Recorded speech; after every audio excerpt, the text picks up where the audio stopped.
Hello everyone. कल किसी ने कमेंट किया कि आप यूजीसी इक्विटी रेगुलेशन 2026 पे क्लॉज वाइज वीडियो बना दीजिए, क्योंकि ऑनरेबल सुप्रीम कोर्ट ने अगर स्टे लगाया है तो कुछ ना कुछ इशू रहा होगा।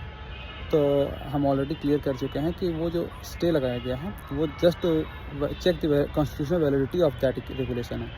और अगर क्लॉज वाइज हम बात करें, अगर बेसिकली अगर आप ड्राफ्ट पढ़िएगा, बहुत वेल रिटन ड्राफ्ट है, तो उस ड्राफ्ट में आपका यूजीसी रेगुलेशंस में एक इक्वल अपॉर्चुनिटी सेंटर फॉर्म किया जाएगा और उस इक्वल अपॉर्चुनिटी सेंटर के अंडर में इक्विटी कमिटीज़ फॉर्म की जाएंगी। कमिटीज़ बेसिकली कमिटी फॉर्म किया जाएगा। तो उस कमिटी के रिप्रेजेंटेशन में जब हम बात करें, जो इकलौता कमी हमको लगा है, उस कमिटी के रिप्रेजेंटेशन में अगर हम बात करते हैं तो उसमें ईडब्ल्यूएस की रिप्रेजेंटेशन नहीं है। और ऑब्जेक्टिव जब आप देखते हैं तो उसमें इक्विटी जो प्रोवाइड किया जा रहा है वो सबको किया जा रहा है, ईडब्ल्यूएस को भी किया जा रहा है।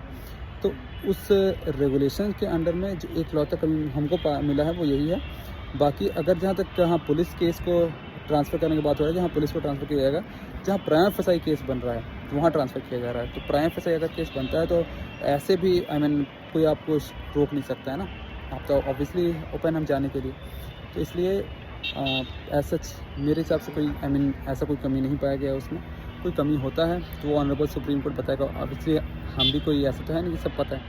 अब लेट्स चेक कि क्या सुप्रीम कोर्ट कहते हैं हमारी, और जो जैसा ऑनरेबल सुप्रीम कोर्ट का डिसीजन आएगा उसके हिसाब से हम फिर उसको गो थ्रू करेंगे। हो सकता है हमको कुछ सीखने मिले, बट मेरे लिए कोई ऐसा कोई कमी नहीं है except that representation of EWS in that equity committee. तो मुझे लगता है इस चीज़ पे यूजीसी को एक बार रिव्यू करना चाहिए अपने ड्राफ्ट को।